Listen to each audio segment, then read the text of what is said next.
primer lugar, muy buenas tardes.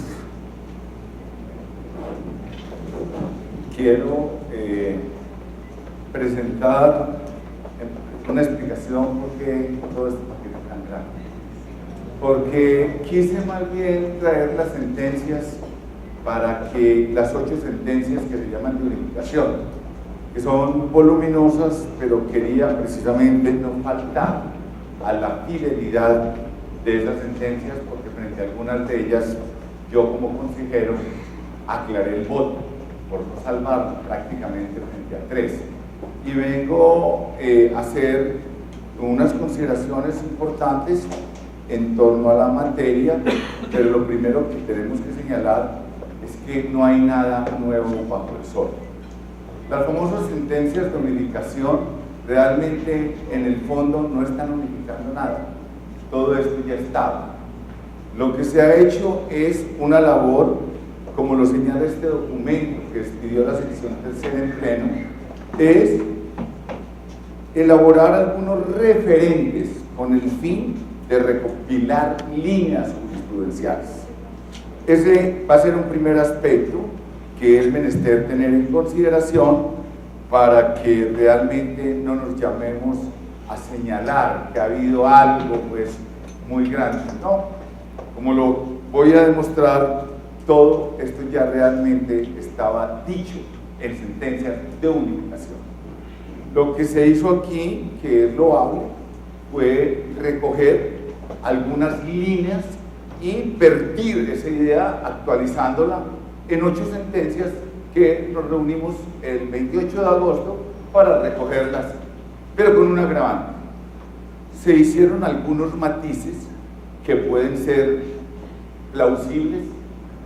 Particularmente me parece que hay algunos tópicos que van a generar en la comunidad jurídica unos estándares y va a permitir precisamente en lo que llamaba el doctor Andrés los baremos o las tablas, en algunos casos, verbigracia, en el de privación de la libertad, que ya correspondía a una sentencia del 2013, donde estaba dicho todo con las tablas.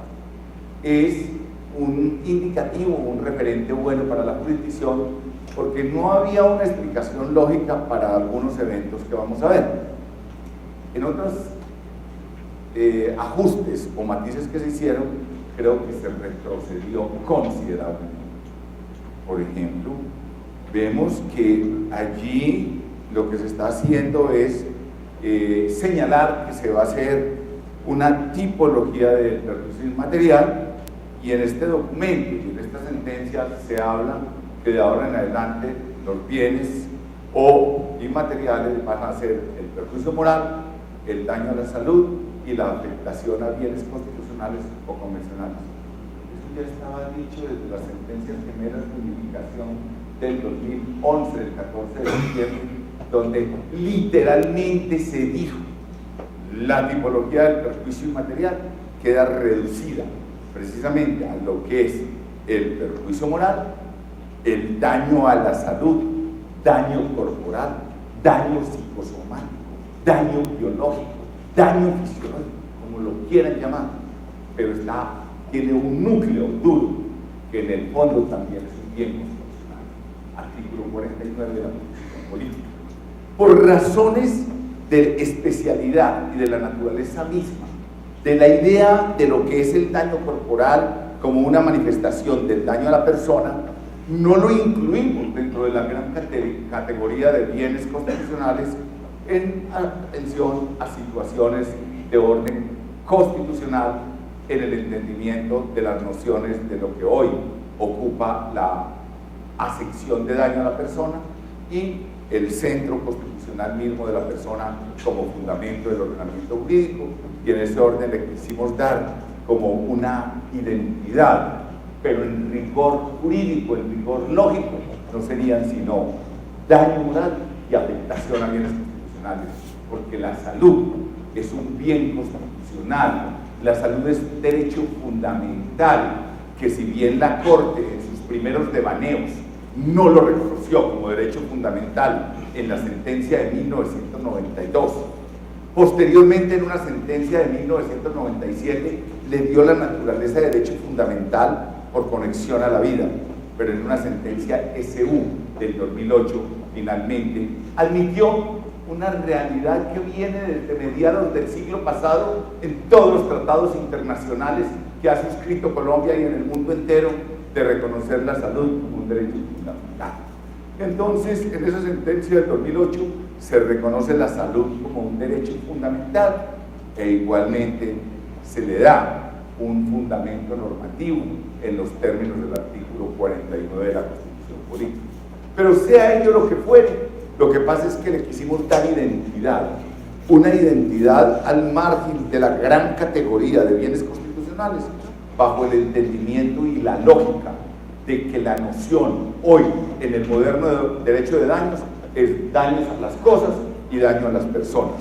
Dentro del daño a las personas está una noción basilar hoy en el mundo de la responsabilidad, que es el daño corporal.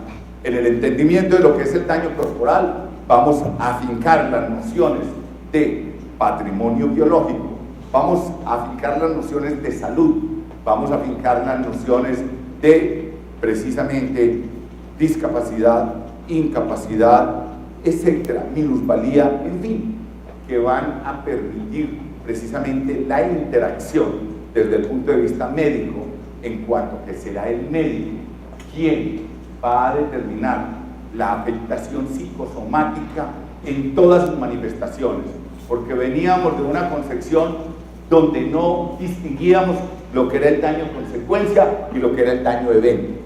Y tenemos que ponernos de acuerdo qué es lo que vamos a indemnizar: la afectación al bien jurídico, el daño evento, o sea, el bien en sí mismo, o cada una de las secuelas y consecuencias.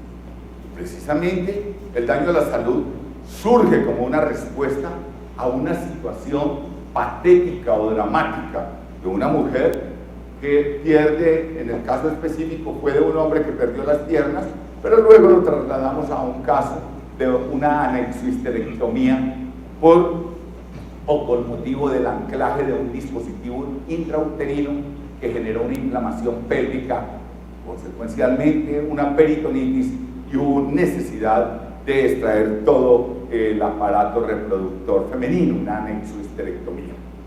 En ese orden y en esa lógica, ¿qué se indemnizaba? ¿Se iba a indemnizar las secuelas? O sea, la afectación a un órgano. ¿Se iba a indemnizar la manifestación endocrinológica? ¿Se iba a indemnizar la cicatriz laparatómica? ¿Se iba a indemnizar la imposibilidad de procrear? ¿Se iba a indemnizar las afectaciones de orden sexual por deficiencia de lubricación vaginal? Se iba a hablar entonces también de daño psíquico, como quiera, que es común en una mujer joven de 24 años que frente a situaciones calamitosas de esas sufra un mecanismo de castración y se presenten conductas psicóticas y afectaciones psíquicas. Si vamos a indemnizar cada secuela o manifestación, o vamos a indemnizar la afectación a un bien que es la salud. Y dentro de esa afectación a ese bien que es la salud, será el médico quien fijará las consecuencias, las manifestaciones, las incapacidades. Y será el juez quien fijará las responsabilidades, la indemnización y las penas. Entonces, eso es lo primero que hay que mirar, que se indemniza el daño evento, o sea, la afectación al bien en sí mismo, y la salud, en los términos de la OMS, de la Organización Mundial de la Salud, es claramente que está referida a la noción de daño corporal y de patrimonio biológico. Y entonces, las sentencias gemelas de Verbigracia fueron aquellas donde un individuo, un soldado, perdió con motivo de una mina antipersonal las piernas.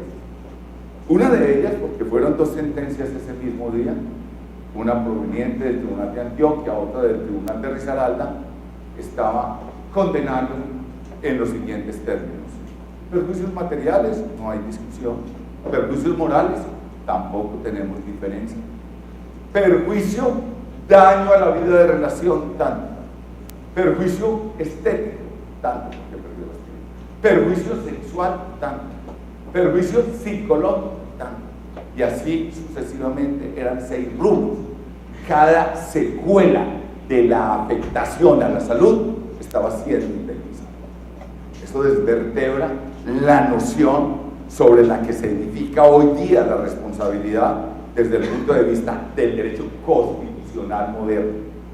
Precisamente, hoy vemos que la institución de la responsabilidad o habla de daños a las cosas o daños a la persona. Y esto tiene una fundamentación jurídica y política importantísima. La persona es el centro del universo jurídico. La persona corresponde a una concepción de derecho constitucional antropocéntrica, siguiendo los lineamientos del iluminismo griego, que hoy todavía pergeña en la historia todo el constitucionalismo contemporáneo.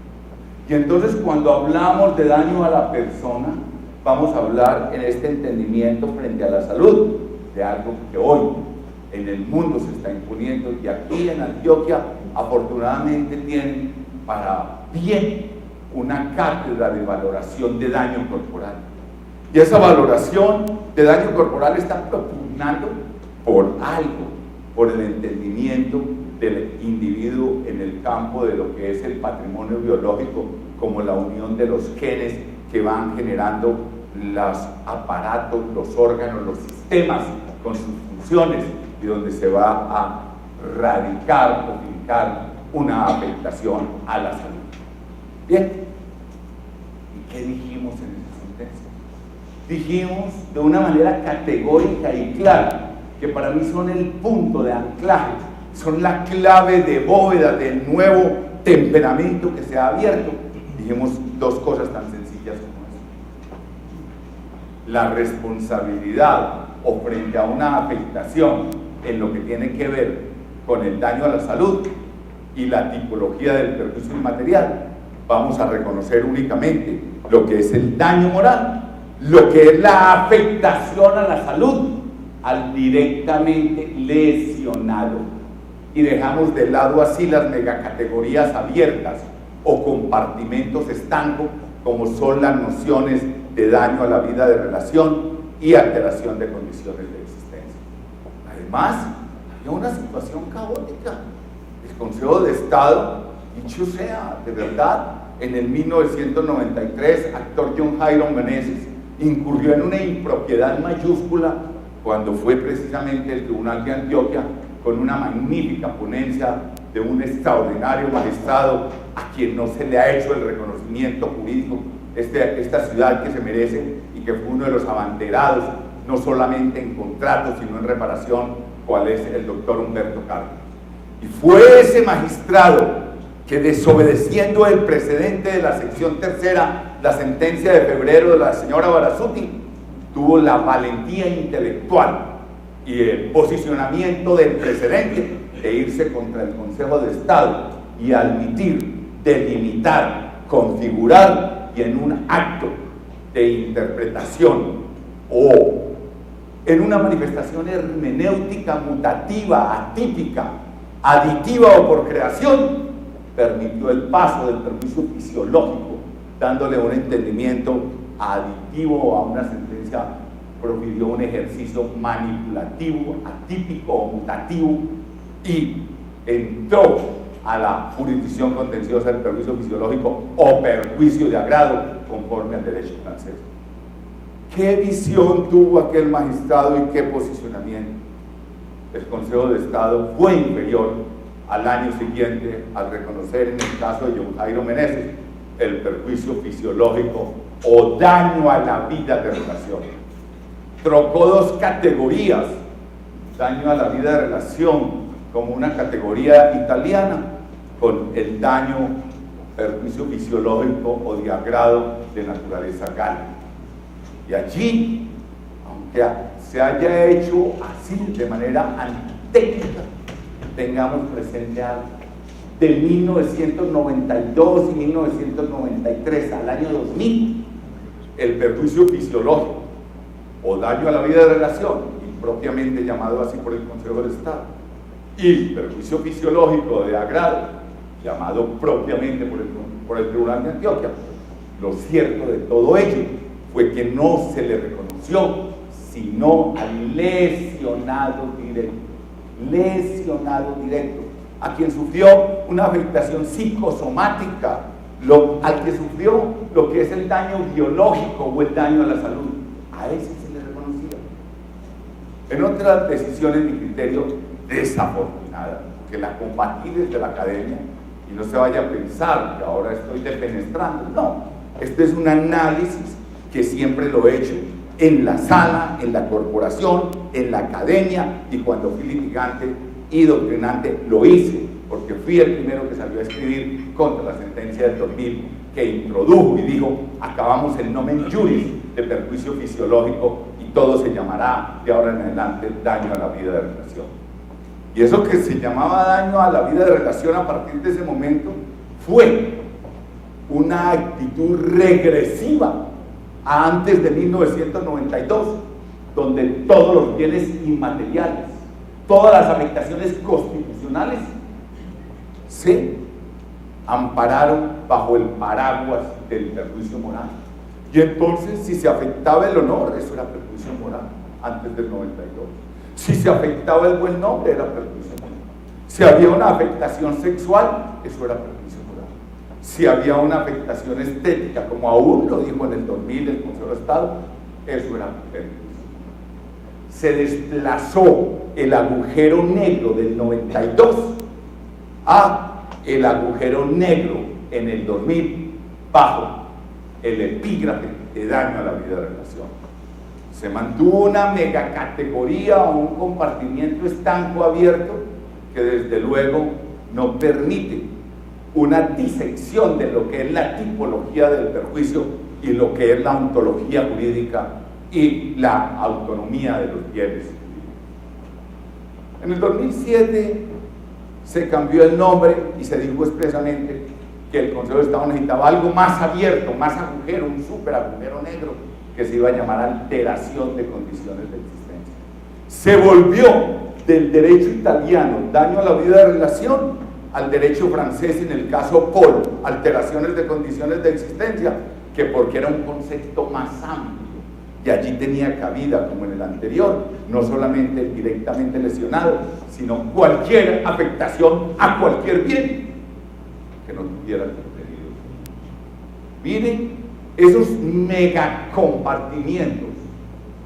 Entonces eso generó la euforia de la indemnización y de las peticiones entre el 2000 y el 2007 y la facilidad mental de invocar daño a la vida de relación o alteración de condiciones de existencia como el abre sésamo. Y eso es falta de rigor, de lógica y de análisis en la tipología del condicionamiento. El daño a la salud surge precisamente en el 2011 para corregir esa visión deformada que se había hecho y volver al origen de todo.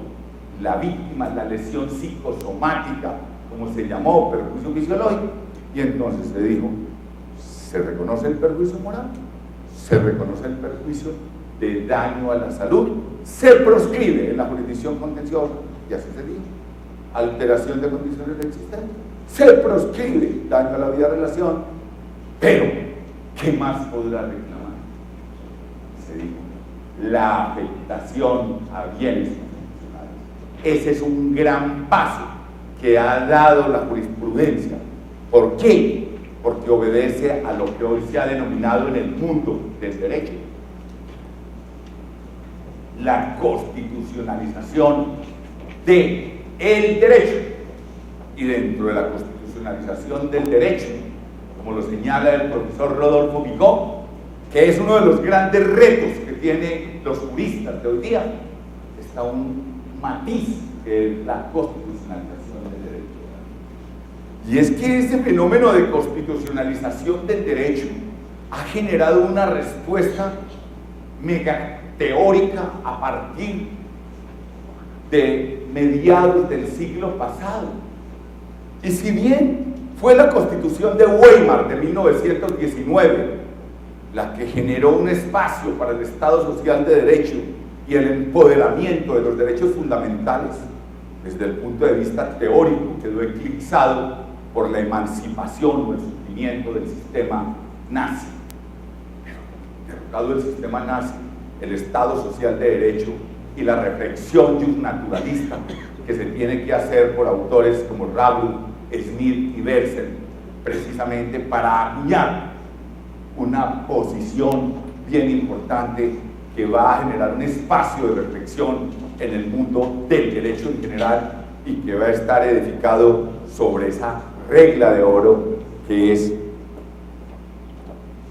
hay leyes que no son derecho y derecho por encima de las leyes, y que corresponden precisamente a lo que podría ser la octava tesis de Alexis hoy día, cuando habla que normas socialmente válidas y eficaces, atentatorias de los derechos humanos, no son justas y consecuencialmente no son derechos. Se articula la regla de oro de Ravel, de Smith y Belsen con la octava tesis de Alexis para dar una plataforma teórica a la justicia material por encima de conductas egocéntricas. Por ello, el Consejo de Estado en el 92, en el caso Actor Rusdan y Maipura, señaló con brillantez que el juez no está sometido al imperio de la ley en los términos de la semántica del 230, sino que el juez está sometido al imperio. Y señalábamos igualmente cómo Bachov, precisamente en su conferencia inaugural en 1951 en la Universidad de Heidelberg, hablaba de un derecho metapositivo, de un derecho que está por encima de la ley. Y es lo que acaba de hacer el tribunal alemán, como lo destacamos nosotros en la sentencia de los desaparecidos de Montfort, lo que se ha denominado los centinelas del muro, que actuaron en cumplimiento de la ley, dando muerte a quienes pasaban el muro de Berlín. Y el Tribunal Supremo Penal alemán los acaba de juzgar por homicidio, porque frente a la justicia no podía estar la ley. Allí lo que hace el Consejo de Estado es anunciar en esas sentencias una línea de pensamiento que es lo que hoy se denomina la Constitución como cultura, que es lo que hoy se denomina el carácter irradiante de la Constitución en todo el ordenamiento jurídico, y en el campo del derecho de daños indudablemente está esa Constitución informando no solo el derecho ordinario, el privado, el penal, sino en el campo del derecho de la responsabilidad, está precisamente haciendo un catapultamiento de lo que es la constitucionalización del derecho de daños fincado como debe ser un Estado social de derecho en el entorno de una Constitución, o de la Constitución como cultura, o del constitucionalismo contemporáneo. Los tres pilares o el trípode de la igualdad, la dignidad, que es el portento de la modernidad: igualdad, dignidad y libertad. Esos tres pilares del Estado social de derecho igualmente convergen dentro de una sana nomoárquica y dentro de una principialística que adorna todo nuestro texto constitucional, que dejó de ser un texto de regular el poder como era la Constitución francesa, a ser un texto como el inglés, donde hay valores, donde hay una filosofía, donde hay una nomoárquica, donde hay unas metas, unos contenidos axiológicos que determinan la filosofía de la Constitución. Y eso fue lo que el Consejo de Estado en esas sentencias de la salud permitió de como una plataforma teórica, al señalar que se reconocen los perjuicios morales, el daño a la salud y la afectación a bienes. Y eso que allí era precisamente el recogimiento de varias ideas o de varias posiciones donde ya veníamos en muchas sentencias señalando de manera tímida esa apertura en esa línea.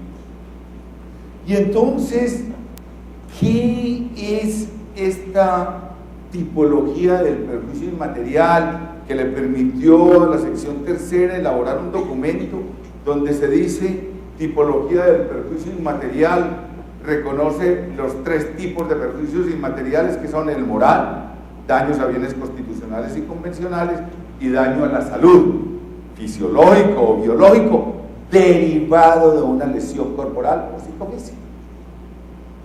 Y entonces vamos a señalar que frente al perjuicio moral, en caso de muerte, va a generarse una serie de cuadros, que son 5 manifestaciones, donde vamos a agrupar las personas que comparecen a la judicatura o al proceso en caso de muerte para reclamar por ello.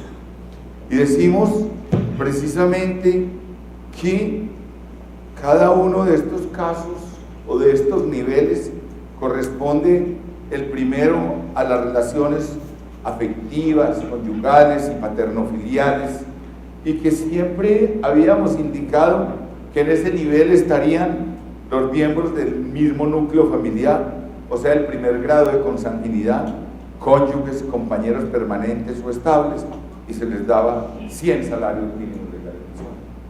¿Qué hay de nuevo en eso? Absolutamente nada. Antes lo que se hizo allí fue sacar a los abuelos, cuando en mi criterio, y así proyecté muchas sentencias que fueron aceptadas, a los abuelos siempre se les reconocía 100 salarios también, ubicándolos en ese primer nivel. Se han desplazado los abuelos, cuando para mí, desde el punto de vista del arbitrio judicis, precisamente los abuelos están en esa dinámica de la vida y son el ocaso, son el tánatos frente al eros, que es el nieto. Esa maravillosa dialéctica de la existencia entre el amanecer y el atardecer de la vida tiene unos componentes más fuertes o tan fuertes como es el hijo menor con los padres o como es el abuelo con los nietos. Y por ello, allí, quien va a salir resultando afectado en ese primer nivel con desazón desde mi postura ha sido los abuelos. Siempre a los abuelos, bajo una lógica existencial y vital, los tuve dentro del primer nivel.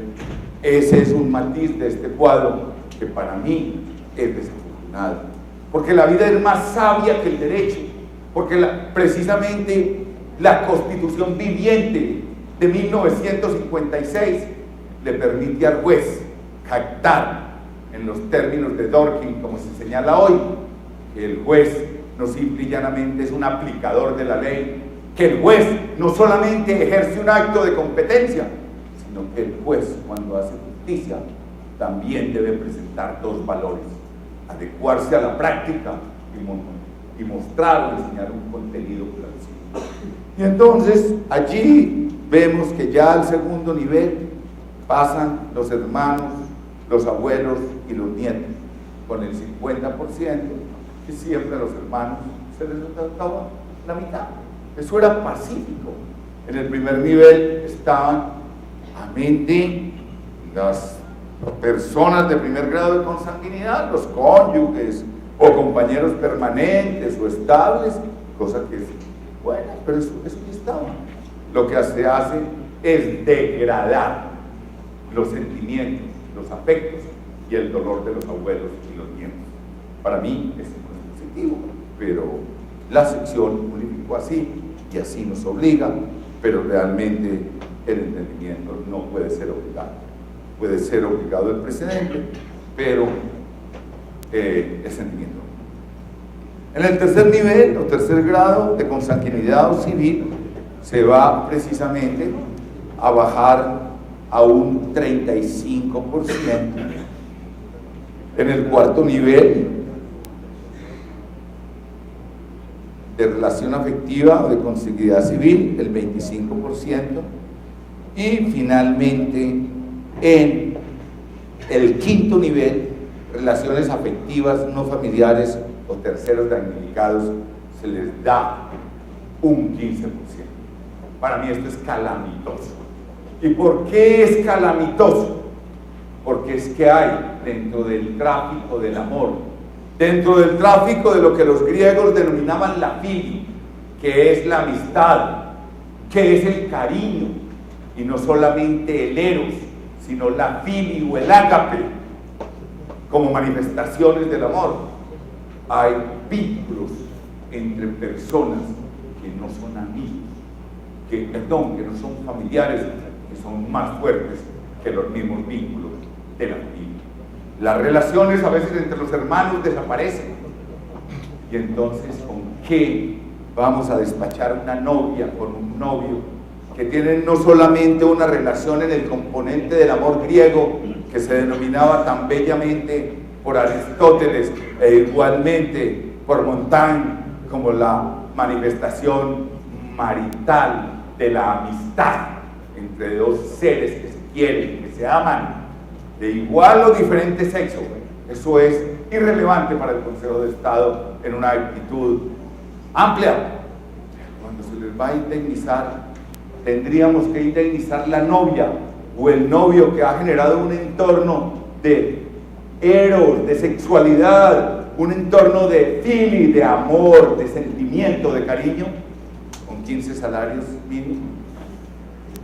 Se olvidan de aquel bello poema de Gabriel Hernández por la muerte de su amigo Ramón Piqué, cuando señala el dolor que se anidaba en su costado.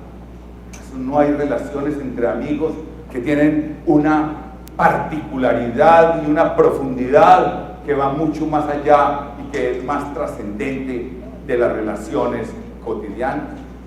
Entre los amigos o amigas, independientemente del género, se pueden desarrollar relaciones de afecto, de comprensión más profundas que las relaciones que nos da un primer o segundo grado.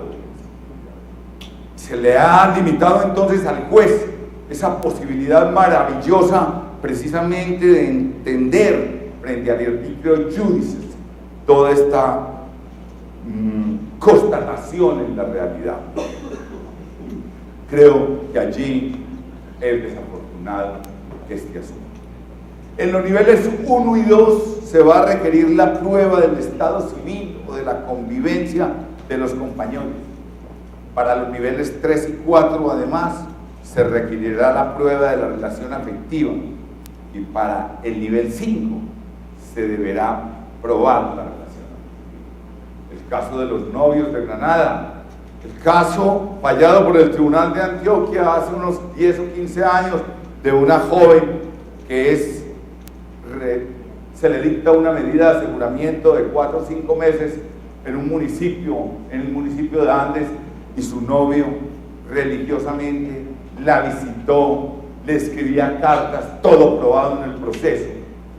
Estaban próximos a casarse, a contraer nupcias, y entonces vamos simple y llanamente a decir de una manera casi que insensible frente al afecto, son 15 salarios, porque desde el punto de vista, para encarecer la idea, si se iban a casar en 15 días o en un mes, y entonces hay una diferencia que no es legítima ni admisible ante el tribunal de la lógica, de la razón, de la comprensión y de los afectos. El segundo tópico al que se refiere como un gran avance es la reparación del daño moral en caso de lesiones personales. Doctor Arturo, me hace una seña cuando quiere que no vaya qué bien. La reparación del daño moral en caso de lesiones personales. Miren ustedes que aquí se dice que tiene su fundamento en el dolor o padecimiento que se causa a la víctima directa, familiares y demás personas allegadas. Y se hace una nivelación en 6 rangos. A mí me parece que hay cosas valiosas también en estas sentencias. No todo tienen cosas, obviamente, que uno puede criticar y que seguramente la doctrina, con sus posiciones y la jurisprudencia, tratará de ir ajustando, porque de todas maneras se va a señalar aquí frente a los niveles de incapacidad. Cuando el nivel de incapacidad, eso ya estaba. Si el nivel de incapacidad es del 50% o más, siempre se había dicho que se indemnizaba sobre 100 salarios, que era el máximo, y en casos de grandes invalideces, hasta 400 salarios. Eso ya estaba, como estaba lo otro. En el anterior escenario lo que se hizo fue desmejorar a los abuelos, a los nietos y a las personas que están en el 5º nivel. En este otro escenario, pues obviamente hay que obrar con una lógica análoga, cuando la incapacidad es superior. A mí me parece que esto sí estuvo bien en el entendimiento de que puede generar un rasero de igualdad frente a la naturaleza de las lesiones en los tribunales y en los juzgados, porque había a veces una entropía, una situación un poco irregular. Un juez era muy generoso, otro, y eso no es saludable en un sistema de responsabilidad. En este punto, creo que es importante, pero pasa lo mismo. En el segundo nivel, en el segundo grado de consanguinidad o civil, se incluyen a los abuelos, hermanos y nietos, que obtendrán el 50% del valor adjudicado al lesionado o víctima directa. La crítica la hago extensiva en los mismos términos que viene de la situación precedente. O sea, me parece que quedan completamente desmejorados. Pasamos ahora a lo que es el daño moral en caso de privación injusta de libertad. Allí lo que se hizo fue recoger una sentencia, inclusive con ponencia mía, de agosto de 2013, de unificación, donde sí hicimos una especie de baremo, porque estábamos viendo una situación calamitosa. El juez o el magistrado del Chocó, por 8 días de detención, daba 100 salarios, y el de Antioquia daba 2 o 5. Eso era una situación, y entonces me parece que se dijo que es razonable lo que allí se hizo, sin poner una camisa de fuerza, y se dice cuando la detención es superior a 18 meses, 100 salarios para los del primer nivel, superior a 12 e inferior a 18, 90, superior a 9 e inferior a 12, 80, y se va graduando con un criterio matemático de racionalidad y de objetividad que era necesario, porque no podía a veces tenerse un referente, y era dañino para la misma jurisdicción que no se tenía, digamos, una directriz. Aquí ya hay una directriz, pero no es una camisa de fuerza. Lo voy a demostrar. Hemos dado más de esos 100 salarios en eventos de detenciones superiores a 18 meses. ¿Cuáles son las reglas de excepción para todos los casos de daños morales?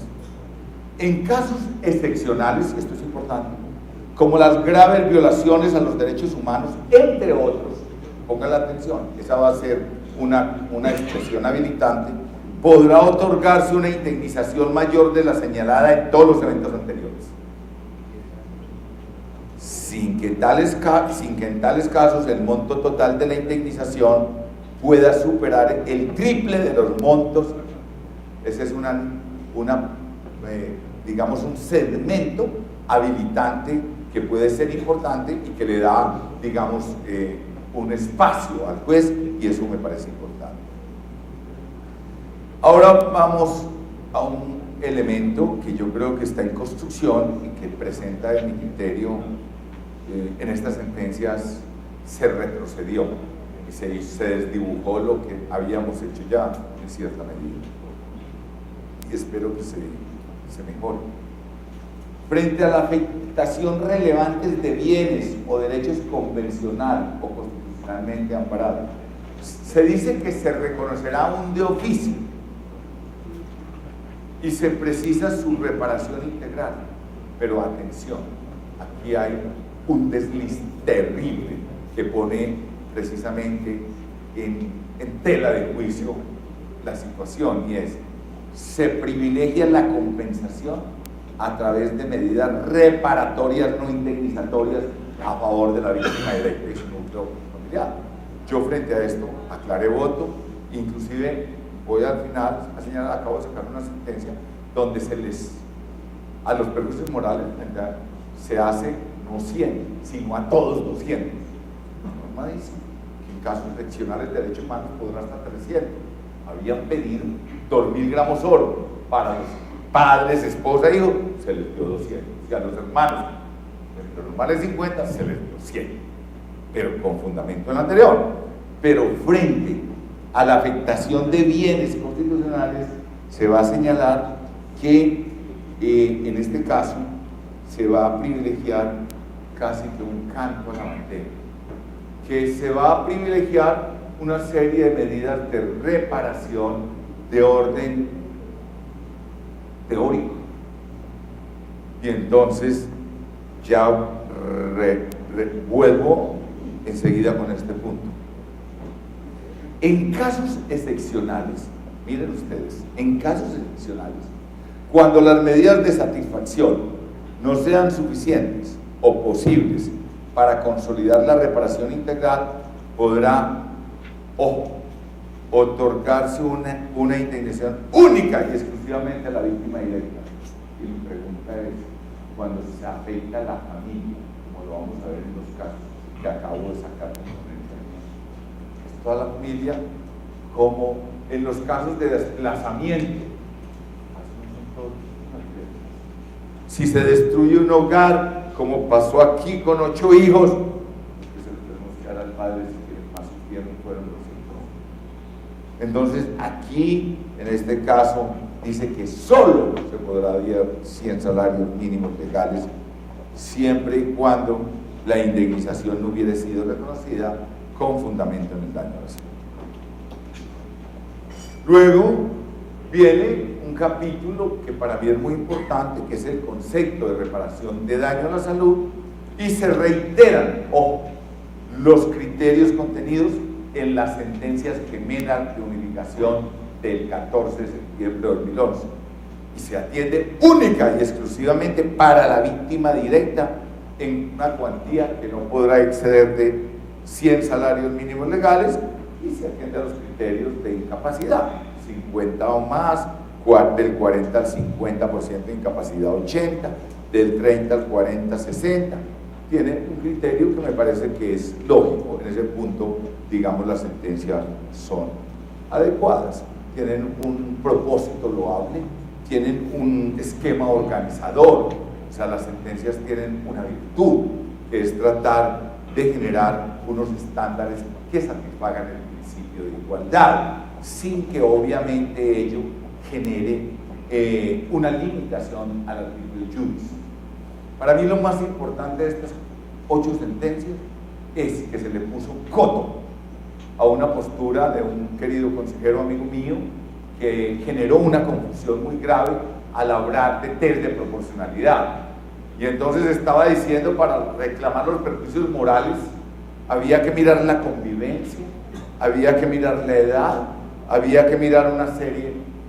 El test de proporcionalidad se aplica en el campo de la colisión de principios, y ese era mi salvamento de voto, e hice decenas de salvamentos de voto y aclaraciones de voto en estos últimos 3 años, pero finalmente estas sentencias todas admitieron, entronizaron el arbitrio judici y desplazaron el test de conexidad, y eso ya es una gran conquista, porque genera una confusión en los jueces y en la comunidad jurídica.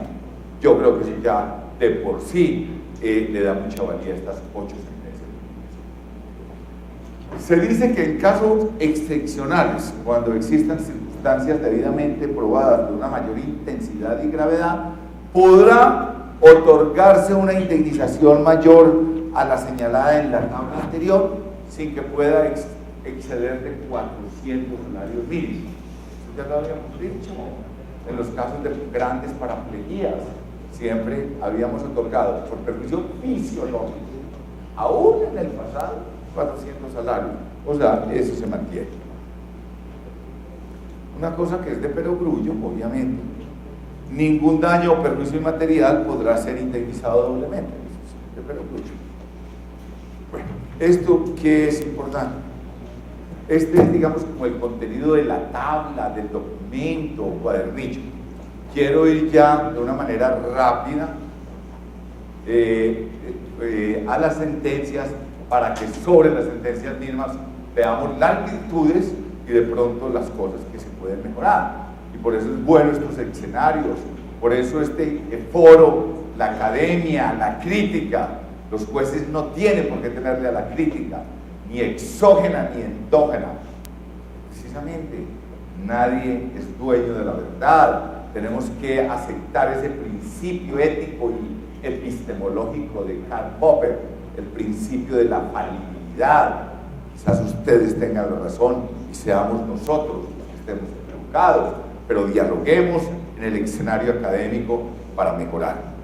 Bien, la primera sentencia, y voy a detenerme en cada paso, en la página 24, se reitera, es una sentencia con ponencia de la doctora Olga Mélida Valle de la Dos, donde se van a reiterar los criterios de unificación de las sentencias gemelas de septiembre 14 de 2011.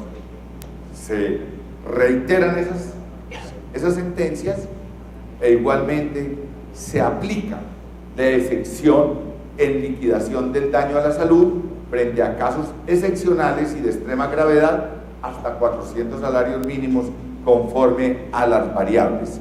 Entonces miren, en esta sentencia es una sentencia de daño a la salud y la doctora Olguita lo que hace es precisamente señalar que se está unificando la jurisprudencia, pero siguiendo los lineamientos de las sentencias de gemelas de salud, e igualmente la tabla que se ha generado se replica allí en lo que tiene que ver con la gravedad de la lesión frente a cada uno de los niveles, de los 5 niveles o de los 6 de los rangos, y finalmente, por tratarse de un caso grave, se va igualmente a otorgar una suma. En casos excepcionales, cuando conforme al acervo probatorio se encuentre probado el daño a la salud, se presenta en una mayor intensidad, podrá otorgarse una indemnización mayor, la cual debe estar debidamente motivada, y entonces aquí el operador judicial debe tener en cuenta las siguientes variables: la gravedad. Pero miren ustedes, lo importante de esta sentencia es en la página, y pongan atención a todas las sentencias que me he. Lo anterior, con el empleo del arbitrio judice, para lo cual se tendrá en cuenta la gravedad y la naturaleza de la lesión padecida, para lo que se empleará a modo de parangón los siguientes parámetros. Entonces, los 5 niveles. Y miren ustedes cómo aquí, como se trató de un soldado a quien le amputaron las piernas por un artefacto explosivo que llevaba en su chaleco, una granada en mal estado, y explotó, en este caso se aplicó precisamente esa situación excepcional que permite ir, en los casos de daño a la salud, precisamente en una suma superior a los de las tablas, y se reconocieron 300 salarios mínimos legales mensuales para la víctima directa.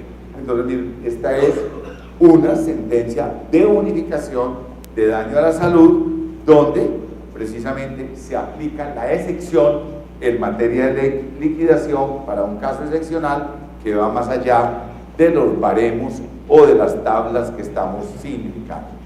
Y entonces aquí la sentencia lo que hace es unificar la jurisprudencia de la sala en cuanto a la reparación de los perjuicios inmateriales, concretamente sobre el perjuicio moral en caso de lesiones personales y en la liquidación excepcional del daño a la salud. Aquí se otorgó pues esa.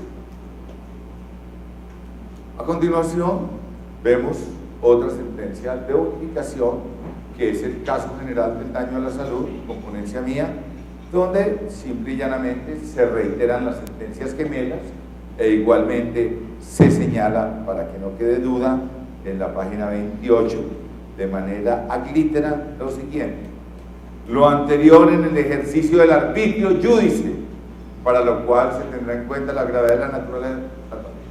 El arbitrio judice, no ponderación. Cada sentencia va a recabar sobre esto para proscribir el manejo del test de ponderación en esto que generó alguna disfunción. Igualmente, aquí es interesante que ustedes adviertan, se trató de un caso donde igualmente había una incapacidad de orden funcional y psíquica. Además, entonces miren ustedes, no se dijo se va a otorgar por perjuicio psíquico tanto y por perjuicio funcional tanto, o somático, no. Dijo precisamente la salud como un todo. Y aunque aquí hay una total pérdida de la capacidad laboral precisamente en el daño a la salud tienen una participación activa el médico, como lo dije, y el juez, cada uno en sus campos y en sus competencias. Y precisamente se señala acá que como secuela psíquica se detectó un cuadro de depresión protuberante que exige tratamiento psiquiátrico con vigilancia periódica.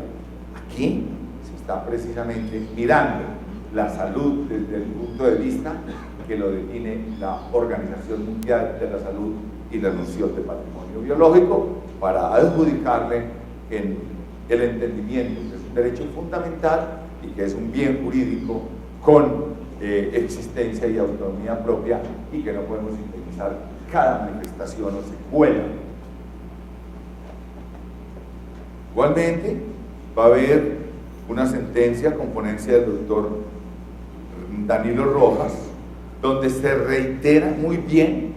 Esta sentencia es muy importante porque reitera de manera literal y muy bien en mi criterio la naturaleza del daño a la salud, y reenvía a las sentencias de unificación en cuanto a la liquidación del daño a la salud. Lea las tablas, parémetros que ya hemos dicho en la página 50, pero habla en los casos de lesiones temporales y usa un 10% del referente. Es importante, una persona que estuvo privada en la cárcel y tuvo unas lesiones que no fueron tratadas, pero en un comienzo, pero finalmente se acudió al tratamiento médico y en los 3 meses ya quedó, digamos, restaurada. O sea, está haciendo referencia de manera precisa al daño a la salud por lesiones de carácter temporal.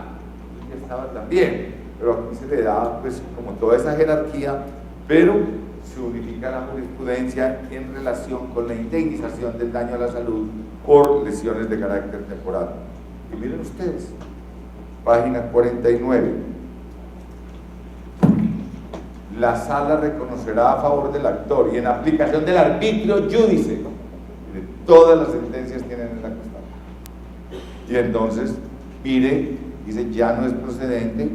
Mire lo que dice esta sentencia: ya no es procedente referirse al perjuicio fisiológico o al daño a la vida de relación o incluso alteración de graves condiciones de existencia, sino que es pertinente hacer referencia a una nueva tipología del perjuicio denominado daño.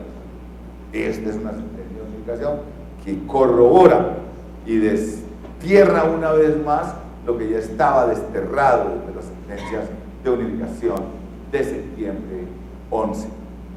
Igualmente se indica que la sala unifica su jurisprudencia en relación con la indemnización del daño a la salud por lesiones temporales, en el sentido de indicar que para su tasación debe establecerse un parangón respecto al monto máximo que se otorgaría en caso de lesiones similares a aquellas objeto de reparación, pero de carácter permanente.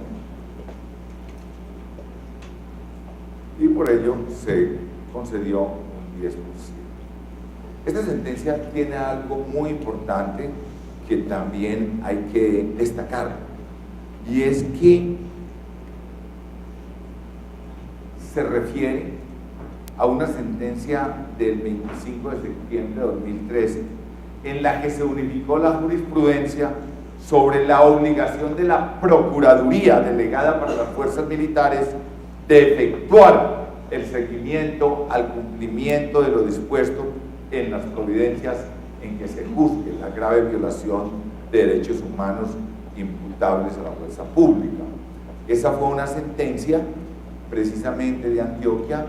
Actuó, la persona fallecida fue el comisionado de paz, Alex Lopera, que fue asesinado por un mayor del ejército y unos soldados por birlarles 150 millones de pesos que iban a entregarles a las FARC cerca del municipio de La Unión, a efectos de rescatar a una niña de apellido Jaramillo que tenía ese grupo guerrillero en su poder, y este doctor Alex Lopera fue asesinado con otras 2 personas.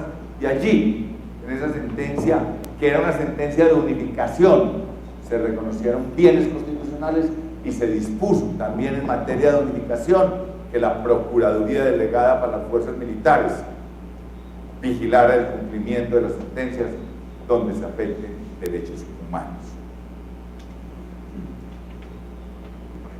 Voy a entrar en una sentencia donde aclaré voto, tal vez un poco fuerte, porque creo que aquí no se unificó, sino que se confundió.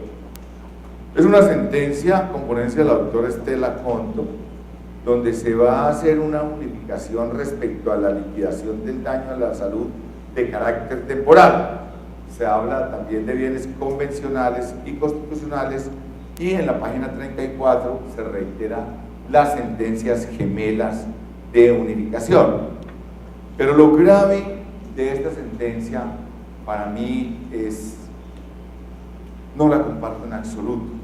Lo único que compartía era realmente el sentido del fallo, pero ni una coma de la argumentación la comparto. ¿Por qué?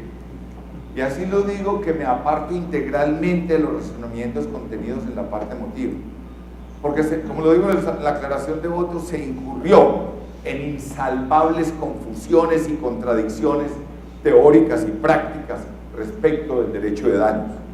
Se desconoció además el ámbito de la apelación, toda vez que el punto objeto de impugnación se encontraba única y exclusivamente en el resarcimiento del perjuicio, y la sentencia se puso a hacer elucubraciones sobre el maltrato a las mujeres en todos los departamentos de Colombia, cosas que no tenían nada que ver ni siquiera con el objeto de la apelación. Pero al margen de esto, se dice en la sentencia que la salud no se limita a la ausencia de enfermedad y que cabe comprender dentro del concepto de daño a la salud situaciones morbosas, como por ejemplo la causación injustificada de dolor físico o psíquico, estados de duelo. Y entonces va a señalar que la señora que tuvo una pérdida fetal de un hijo, un nasciturus o una muerte fetal, esa señora tuvo dolor, angustia, daños morales, pero entonces dice igualmente y reconoce daño a la salud al marido. Entonces allí precisamente yo creo, y así lo digo, que el criterio mayoritario confunde las nociones de perjuicio moral y a la salud, en razón a que entiende que dentro del último, dentro de la salud, se pueden indemnizar situaciones derivadas del duelo o la aflicción, cuando eso aquí en Capernaum ha sido daño moral.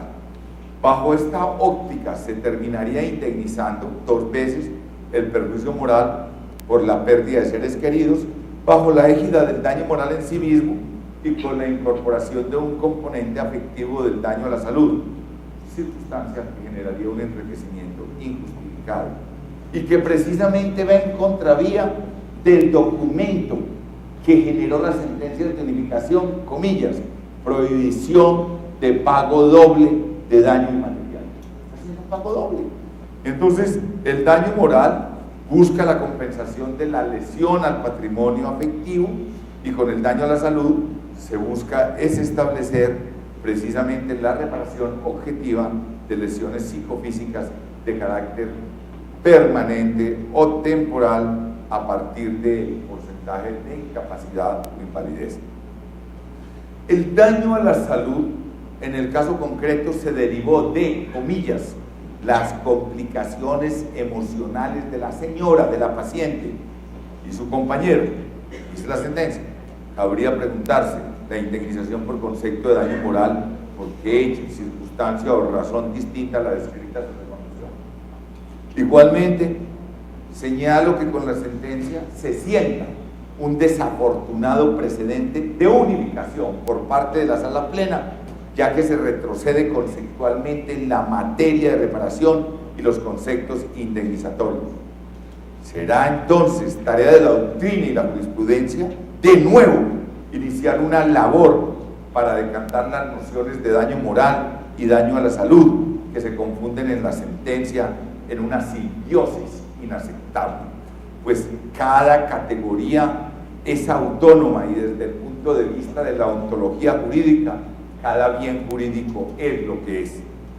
Se advierte que la contradicción se genera debido al espíritu pletórico de la providencia, que termina al querer ampliar innecesariamente el concepto de daño a la salud, confundiéndolo con el concepto de daño moral, que genera un retroceso en el derecho de la responsabilidad del Estado.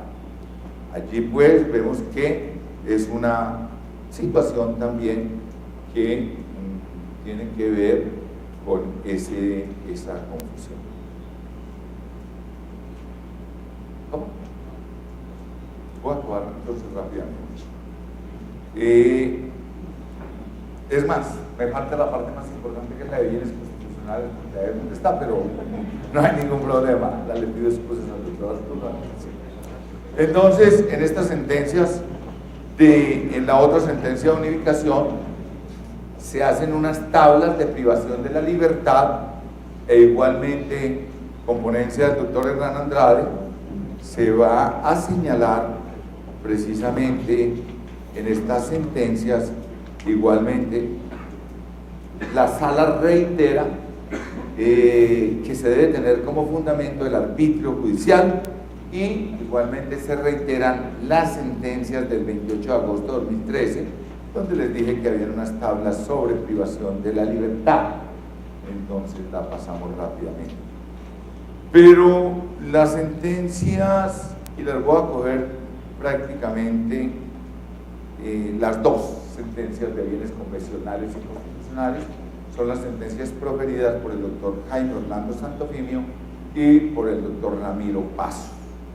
En esas sentencias hay una grave contradicción al establecer la forma de reparar del daño derivado de lesiones de naturaleza constitucional y convencional, e igualmente se afecta gravemente, en mi criterio, lo que tiene que ver con la reparación integral. Y creo que se empequeñeció de manera injustificada el principio de reparación integral al atarlo a un tipo particular de perjuicio inmaterial que deviene inadmisible y admerite que se retome la línea. ¿Por qué lo digo? Por ejemplo, en la sentencia de componencia del doctor Ramiro, se reitera la sentencia de unificación del 14 de septiembre del daño a la salud, e igualmente se dan unas características de los bienes constitucionales y las formas de reparación. Igualmente se retoma la sentencia del 2007, que es la sentencia fundadora en materia de reparación integral. En lo que tiene que ver a la sentencia del doctor Santofimio, pues me tocó hacer una aclaración de 28 hojas para mirar precisamente cómo, frente a la tradición que teníamos, relacionar más de 15 sentencias sobre una de las conquistas del Consejo de Estado en materia de imputación objetiva, en materia de posición de garante, en materia de confianza legítima, en materia de acción a propio riesgo o culpa de la víctima, y que eso no era nuevo en absoluto, y por el contrario se debía haber indicado que era realmente una recopilación. Y frente a los bienes constitucionales, igualmente se precisa la necesidad que había de relacionar más de 15 o 20 sentencias, y la sentencia de unificación de la sala plena, los 9, que es la sentencia del 4 de mayo de 2011, donde en el caso del Río Meléndez, la sala plena, la sección tercera, adoptó medidas de justicia restaurativa. Igualmente se hacen una serie de consideraciones. Quería hablar un tema que para mí es el más importante y que precisamente ya está generando las consecuencias de esta sentencia de unificación, y son dos sentencias que acabamos de proferir con fecha del 20 de octubre de 2014, y que dejo en el tintero, porque inclusive lo simpático de estas dos sentencias es que yo fui el ponente y yo mismo tengo que aclarar el voto en obedecimiento a que no puedo dar más de 100 salarios mínimos por la afectación de bienes constitucionales, y que precisamente va a poner en evidencia toda esta situación que genera una gran confusión y que va a tener en mi criterio que exigir un replanteamiento, porque las sentencias que en esta materia teníamos, puedo decirlo, eran más progresistas en cuanto a la En cuanto a los bienes constitucionales y convencionales, verbigracia, la